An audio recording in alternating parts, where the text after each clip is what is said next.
One time, this is very early on when I first started like making videos at BuzzFeed, and I had this idea of this series and I had a very specific way that I wanted to do it. Yeah. And the managing editor was like, you need to cut this down. Like, this is too long. And I was like, but I can't because like the full thing isn't in there. And she was like, no, you need to cut down 3 minutes, shave that off.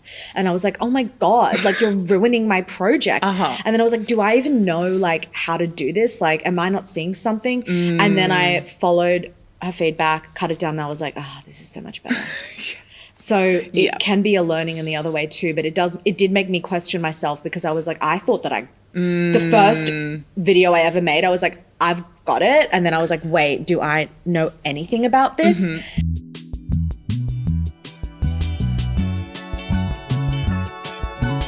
You've clocked into office hours with work besties Sohan and Hameda, helping you survive and thrive from 9 to 5. That's not the freaking line. You Why say do it I keep doesn't saying matter. from? It doesn't matter. It matters to me. We can just keep going. I feel like an imposter. Oh my God. Wait, hold that thought. We believe in work and play, so get ready to crush your career and live your best life. Yes, imposter syndrome. Imposter syndrome. Do you have it? I have it. I think we all have it.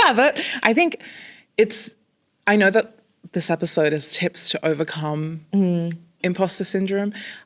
I think it's probably more tips to deal with, or at least gaslight yourself into thinking you no longer feel that. Well, yeah, because it comes up and it goes away and it comes back depending on your environment. If you pay too much attention, sometimes it's better to just disassociate. Yeah, just fake it, as we love to say, which we'll get into later. It's going to be on a t-shirt one day. Yeah, but no, imposter syndrome is very real. And for those who like maybe you haven't heard the term before, it's when you feel like an imposter. Like you don't feel like you're good enough, or you don't feel like you belong, or you don't feel like you deserve to be where you are. And we're specifically talking about it in a workplace setting. What were the early signs you mistook for I'm not cut out for this that were actually learning curves for you? So I always think back to this because it's just crazy, but I remember feeling like a huge imposter when I was asked to be a part of this, like, it was an ACCC inquiry into platforms and journalism. This was when Facebook and journalism and publishers were having a thing, and it resulted in the Australian News Media Bargaining Code. I won't go into the details, but basically I was in a room with a bunch of journalists from a bunch of like serious news publications and reps from like Google, Facebook, like all the social platforms, and then like the ACCC, which I'm pretty sure is a government body, I think. Yes. They were like basically mediating a discussion about platforms and algorithms and how it impacts how journalism can get out there. And I was like, guys, I'm literally just a girl. My role at the time, I think, was publishing strategist. So it makes sense for that role to be there, but I felt like I don't belong here. Like I'm not cut out for this at all. Until there were points and opinions that I had that no one else was saying. And I was like, I feel like I need to say this. Wow. Okay. Yes. Yeah. That is the moment of clarity, isn't it? When you're like, how come no one else is saying this thing? Yeah, because at first it was like, I'm just here to watch and learn because like I have no idea. I don't know why I'm here. I don't know why they asked me to be here. And then I was like, wait, I actually do have this specific insight that I can offer. But yeah. What about you? Did you have any moments? I mean, I think because a lot of my ethos is around just like doing the thing without fully understanding how to, or like what it's supposed to look like. I think I accidentally conditioned myself to be very comfortable with imposter syndrome, even though it gives me severe anxiety sometimes when I'm like in a spiral or like in a situation where I'm like, should I actually be doing this? Yeah. Specifically when I'm looking at other, like, because my fun thing is to look at job posts in other cities, like relating to my work, just to see what's going on internationally. Yeah, love that. And every time I read the job descriptions, I'm like, ooh, scary. And then I realize that I actually do all those things. And I actually am an expert in them. Yeah. But when I'm reading it in that context, I'm like, I don't know how to do that. And it's like a role that's like 2 levels below what I actually do. Yeah. But like, it's just when you try to sit there and like go through all the points and details of like because we are so lucky. Obviously we work so hard, but a lot of that comes with privilege, opportunity, where you are, etc. But I think we have such cool jobs. We are exposed to really cool things. Even where we're filming right now is mind-blowing. And I know that like 10 years ago, if I discussed this with like Hameda, Yeah. she'd be like, Yeah. what do you mean? Should we tell the people where we are? Oh, yeah. We're in an abandoned cinema. Yeah. You can't tell. No, because we're so good at our job. Yeah. But we are literally sitting, there's the cinema screen is right there. And it's the chairs are right there. Massive, and we're on the floor. Anyway. Massive. So I'm sitting here for 3 hours talking to my work bestie on camera inside an abandoned cinema. Like we get to do some really wacky things. Yeah. And that's not even including events and like things that we get invited to that I'm like, why am I here? This is Yeah. crazy. Literally getting sent to Disneyland last year. So true. And being in that environment, Yes. I was very much like, I don't think Yeah. that this is for me. Like, why am I here? But it is for you. But it is, exactly. Yeah. So it's like there's a separation for sure. And I think my disassociation has a hand in that, where when I'm in it, I don't feel as much of it until I'm like, hang on. You can process. Yes. Well, has there ever been a moment at work where someone more senior said something to you that really shifted how you view your own capability? I mean, all of it. Anytime I get validation and like reassurance of like, wow, this is unprompted, because I don't like asking for validation. I don't think that counts. Yeah. But when it's like I'm doing something, or like I'll say something and people will be like, oh my God, your ideas, blah, Yes. blah, blah. And I'm like, oh my God, maybe my ideas are good. Yeah. What? And that like kind of boosts it and like takes away from maybe I shouldn't Yes. actually give an idea because these other people know more than I do, or like have a better insight. Yeah, I like that. I think I've experienced it but the other way. I remember one time, this is very early on when I first started like making videos at BuzzFeed, and I had this idea of this series and I had a very specific way that I wanted to do it. Yeah. And the managing editor was like, you need to cut this down. Like, this is too long. And I was like, but I can't because like the full thing isn't in there. And she was like, no, you need to cut down 3 minutes, shave that off. And I was like, oh my God, like you're ruining my project. And then I was like, do I even know like how to do this? Like, am I not seeing something? And then I followed her feedback, cut it down. And I was like, this is so much better. So it can be a learning in the other way too, but it did make me question myself, because I was like, I thought that the first video I ever made, I was like, I've got it. And then I was like, wait, do I know anything about this?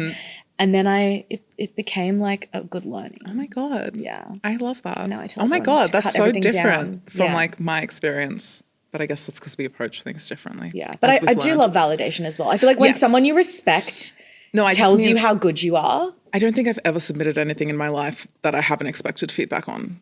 Yeah, I was too confident. Maybe that's the opposite of imposter syndrome there. But it really shifted how I viewed You like were what the I could imposter. do. I was an imposter. No, that's just basic feedback that like everyone gets It's when they literally first hear me. basic video feedback. It's always cut this down. But that was the first time I ever like got that feedback. And you would have been, was it like a project you were super passionate about? yes. Because I've had the same thing happen with articles where it's like, this is too long. It's probably from you actually. Like you need to cut this down, cut this out. This actually is irrelevant and no one cares. And because I've been working on it, I've been like in it and I'm like, but this is a complete piece. Like you can't take anything out of this. It doesn't make sense. And then I'll do it and it does make sense and it's way better. And I'm like, oh, I get it. Love it. So, listen to feedback. For context, I did find that you were being pulled into some quite senior meetings, which obviously is so valid, but maybe your role hadn't been changed to be expected to be in those kinds of situations with those kinds of people and conversations. Did you ever find that being like the youngest person in that group making those decisions or like giving your insight, did it amplify that imposter syndrome for you? There's been many times where I've been in meetings with senior leadership and because maybe, the youngest person in the room, sure. But I think also a part of that is when you start as a junior or like a mid-level in a company and you grow within that company and then you start getting invited to those meetings. Imposter syndrome is so intense because it's like you think that they still view you as the baby junior when you started. Yeah. But I think I've also been very good at being a little bit delulu in those moments. And it's like, well, I do know what I'm talking about. So you're welcome for my feedback. You do. But yeah, no, it doesn't go away. The feeling doesn't go away. No. Yeah, and we'll talk about this when we get into the tips, but it's really just about like gassing yourself up. Yes. Yeah. Yeah. Yeah. Like the whole confidence doesn't have to actually exist within you for you to project it. Yeah, exactly. Yes, slay. Oh my God, amazing. Let's get into some of these dilemmas. No, tips. Tips. We're doing tips, not dilemmas. Sorry, guys. Let's get into these tips. My first tip is being quiet in meetings doesn't necessarily mean that you're incompetent and people aren't going to read it as you being incompetent. Because I think this might have been some of our earlier episodes when we were discussing how we work. And I'm so silent. Yeah. Silence is my superpower. Yeah. When I meet new people outside of work, when I meet new people in work, if there's a meeting situation, I'm the one who's not speaking so that I can absorb all the information. And that just makes you a better worker, more informed, and like you understand things and are able to articulate it. Because I get really anxious. Yeah. And if I'm not across something completely, I can't contribute. I have to just be silent. That's so smart. But it did come into my head a few times, especially in the beginning of my career when I was quiet. Do people just think I'm not contributing because I have nothing to say, or like I'm not actually good at my job? I can't think of ideas. Those thoughts did cross my mind. But over time, I've realized no one's really paying attention to you. They're paying attention to themselves. So true. So they don't even realize that you didn't talk in that meeting. And when you are silent, you usually do end up speaking and giving actual valuable insight and like... Because you're taking the time to process all the information. So when you do speak, it's like of really high value. Yes. And then even if you're not confident, especially if you're an early career and you're taking this tip on, then you take what you absorbed. You don't have to say it in the meeting. You can talk to the person who hosted the meeting or your manager if you like think of things inside that you don't feel confident saying in the meeting, or like afterwards because you were actually thinking about it and processing. Love that. Yeah. It's very valuable. I like to yap in meetings. Maybe I need to be quiet. And that's why we're work besties. Okay, my first tip is that if you feel like everyone else knows what they're doing and like you're an imposter and like you don't know what you're doing, it's highly likely that they don't know what they're doing as well and everyone's just figuring it out as they go. Like everyone really is just figuring it out as they go. So don't let that get in your head, especially if they're presenting very confident, very informed, and you're maybe a little bit unsure or a little bit new. It doesn't mean that you don't deserve to be there. Learning and asking questions is part of growth. And everyone's also probably faking it till they make it, figuring things out and just trying their best as well. Yes. No, because as you were speaking, I had a thought of like imposter syndrome and like if it has been a thing for like all time or if it is something that's recently become a thing because of how fast-paced the world is. Because when you were like, everyone's faking it, literally up to see, because I feel like maybe back in the day when things weren't as rapid in their change and growth, people could be in a job for 20 years and it not change. Yeah. The business not change, the goals not change. And therefore maybe they didn't experience imposter syndrome because they'd been doing it for so long and nothing had changed versus like now, I think even our like higher management are constantly having to like shift their goals, their skills, learn new things. There's a little bit of uncertainty for them. Therefore, literally everyone is suffering from it. And that's okay. That's literally life at this point because you don't know what's going to happen. No. Not to get we're not going to get existential, but you know what I mean. Yes, So I true. love that. Okay, here's one that I experience quite a lot. The panic after sending an email. Yeah. It's not a performance issue. I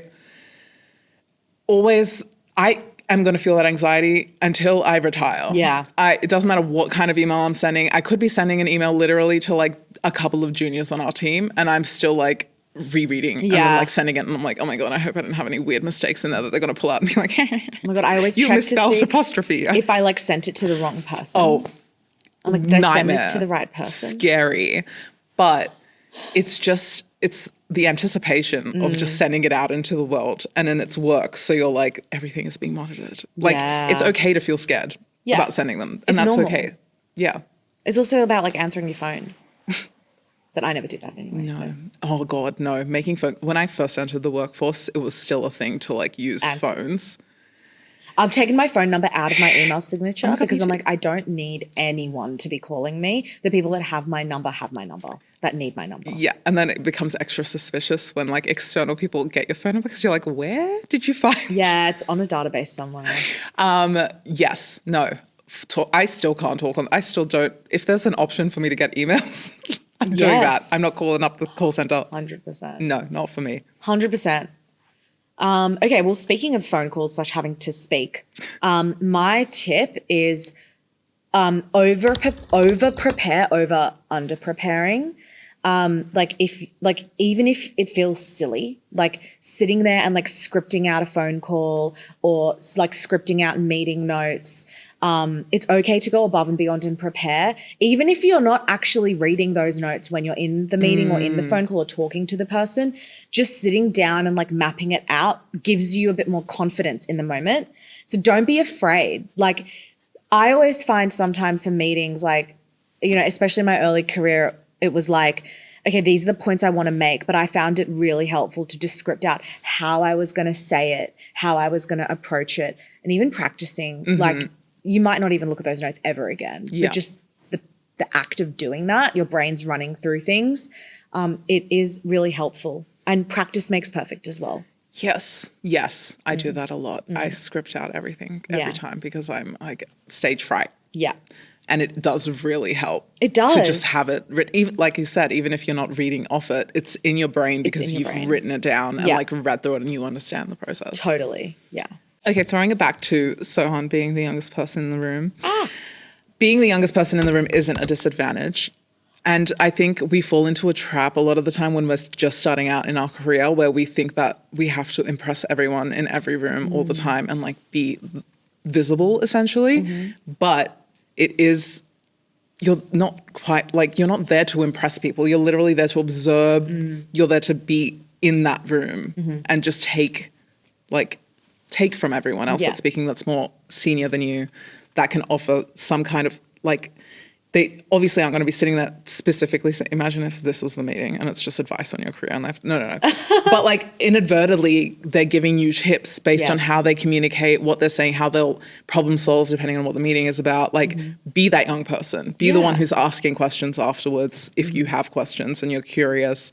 Just observe, take notes. I love that. And don't put that pressure on yourself. No, you don't have to be the best. Also, I would say like being the youngest person in a room it could be an advantage as well in the sense that fresh perspectives, like different takes on the world, like that adds to any team. So it can be an advantage as well. Like don't feel inferior because you're younger. Yeah, 100%. Yeah. You have your own skills and knowledge to share. And life experience. I love that. Okay, my next tip is wear clothes that make you feel amazing. I feel like inner confidence is everything. The difference I feel when I step into the office and I'm like, I feel good, like in my outfit, my make, like any presentation, it just, it makes all the difference. Yeah. It just changes my vibe. So I would say like, take the time to like, find, like if you need to build like a corporate capsule wardrobe or whatever it is, like, do it because you'll feel so good. And maybe it's not clothes. Maybe it's like your morning routine. Like do whatever you need to do to be the best version of yourself because that helps with confidence, which helps with imposter syndrome. That's so true. Yeah. Yes. It does feel less impostery when you feel like you're slay. You know what I mean? Like you're like, wow, I look amazing. No one's going to ask me any questions. Yeah. You're like, I look amazing. I feel amazing. Like even if like you feel like yourself. Authenticity in the workplace, it always wins. 100%. One day you'll forget how scary your first meeting was. And I was reflecting on this when we were like talking about doing this episode and how scary, especially when we were acquired, I think was the last time I really felt this. Or like the first time I was in a meeting that had the client on the call. Oh yeah. Like stuff like that.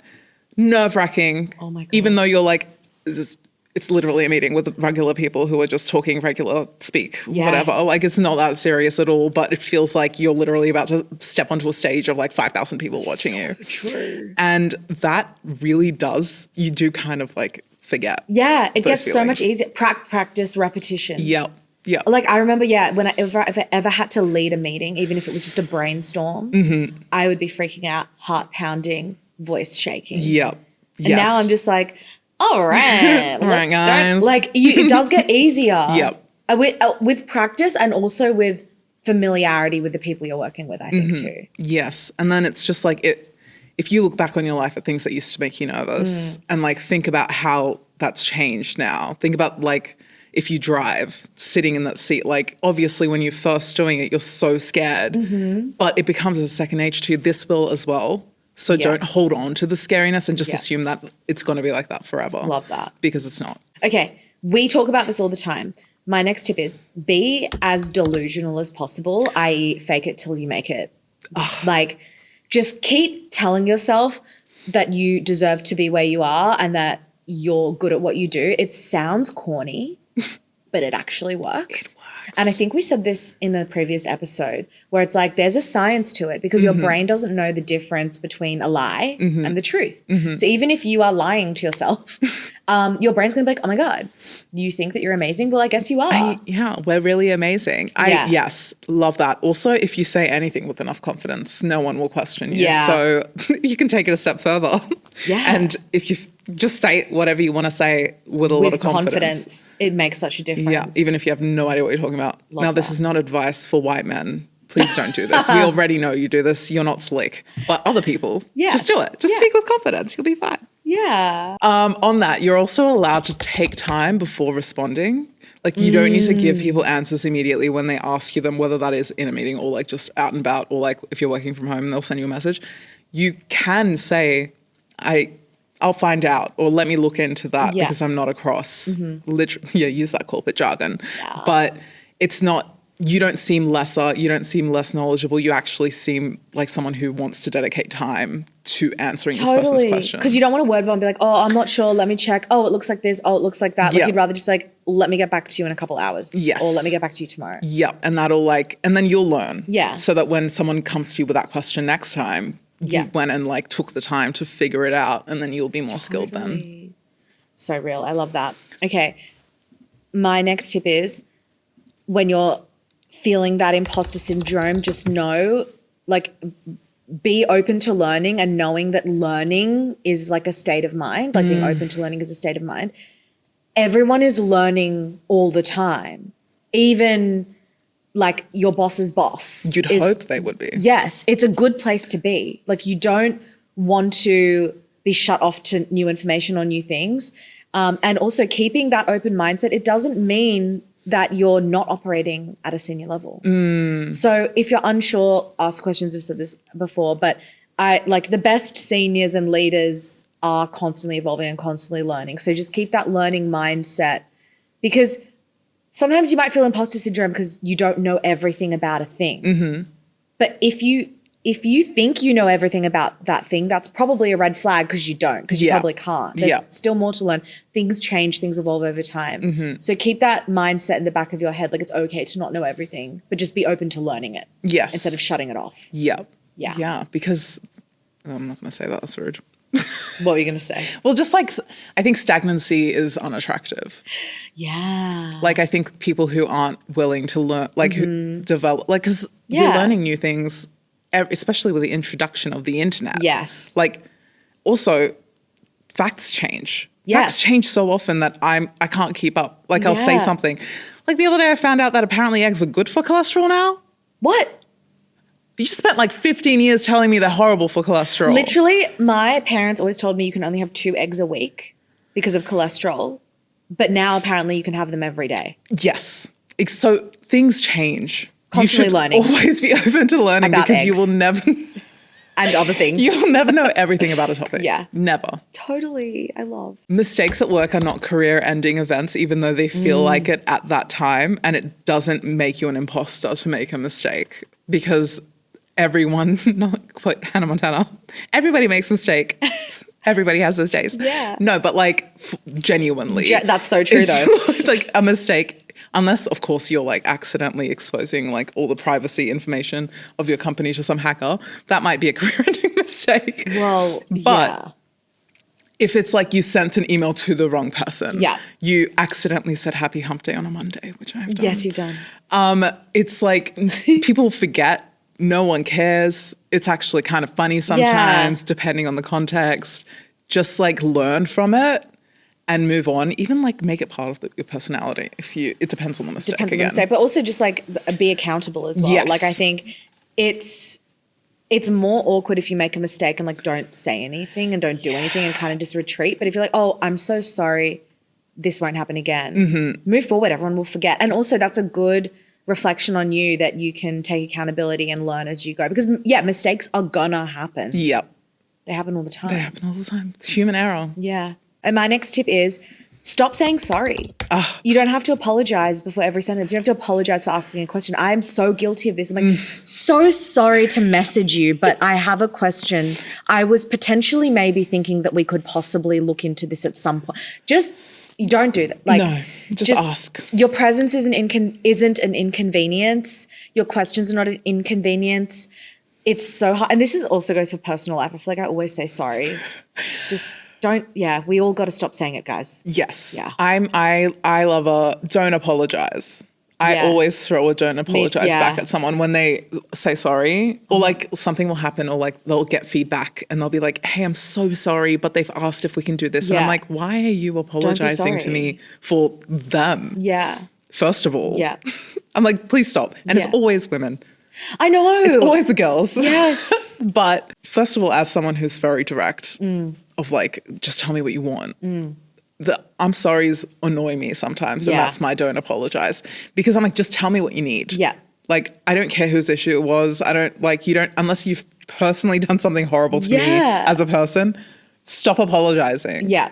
Because it makes you seem not incompetent, but like it does give an element of I'm not confident in myself. Yeah. So I have to apologize before I ask you to do this one thing. And also just like internally, like not even just how other people perceive you, but how you perceive yourself. Yeah. Like you can be direct. Yes.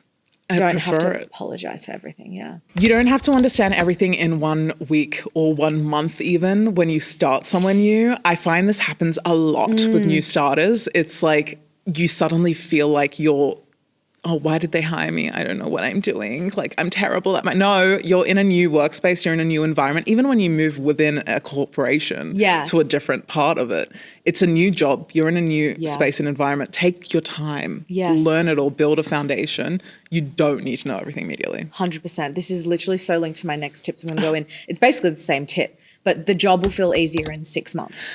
Like whatever you're doing, whatever you're struggling through, it will get better with time. Even if it doesn't feel like it now, like little kinks, little like process things, like they get ironed out over time. Yes. And sometimes it just helps to take yourself out of your brain and be like, this is so hard and annoying right now. In 6 months, I won't even be thinking about it. It's going to be fine. Yes. Yeah. Oh my God. Yes. Yeah. I love that. Okay. And that brings me to my final one, which is you don't need to earn your seat every day. Because guess what? You've already earned that seat because you got hired. Yes. So stop trying to do that. Don't go overboard. Don't stress yourself out. Don't burn yourself out trying to be this version of yourself that you will eventually be. And I know I always say act like the person that you want to be, but like even if that, think of the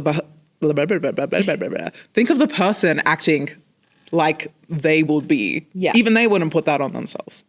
So think of it from that mindset. 100%. And appreciate that you brought yourself to the stage. Yes. So stop thinking of yourself as an imposter because you literally worked your butt off to get here. Congratulations for getting to where you are. Congratulations. Which also brings me to like my final tip as well, which is romanticize every single moment. And this goes back to our episode with Jody from HR.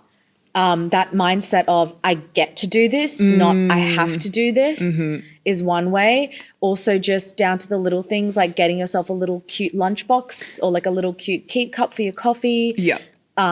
Just romanticize it all because I love like the office girl like TikToks where it's like this is my morning routine or like this is me packing my bag for work. Like get yourself a cute work bag. Like romanticize it all because I think that gratitude really helps with feeling like you belong somewhere and you deserve to be that. I feel like that also allows you to record, like keep a record of your achievements and your milestones so that you do feel more secure in your space and your spot. Yeah. I love that. I love it. Oh my God. Oh my God. Look, I think imposter syndrome will always be there. It's just a sign of growth, right? Yeah. Because like you're in spaces where you're feeling like an imposter. So it's actually positive. It's a positive sign. And look, I'm not going to sit here and be like, it goes away completely. You're always going to have moments moments will pop up, but hopefully these tips help. Yes, and I hope that means you're doing something right, because it should. Well, thanks for clocking in. We'll see you next time. Bye. Office Hours with Sohan and Hameda is a Val Morgan Digital production and part of the BuzzFeed Australia network. Have a question or topic you want us to cover, or a workplace dilemma you want us to unpack? Send us a DM on Instagram at officehoursbf, or drop us an email on officehours@valmorgan.com.au. For more, follow us on Instagram and TikTok at officehoursbf. You can follow Sohan on socials at Sohan Judge, and follow Hameda on socials at It's Hameda. Our music is by Jasic. Make sure to hit subscribe or follow so you don't miss an episode. And if you like what you hear, please rate us 5 stars and tell your friends to clock in.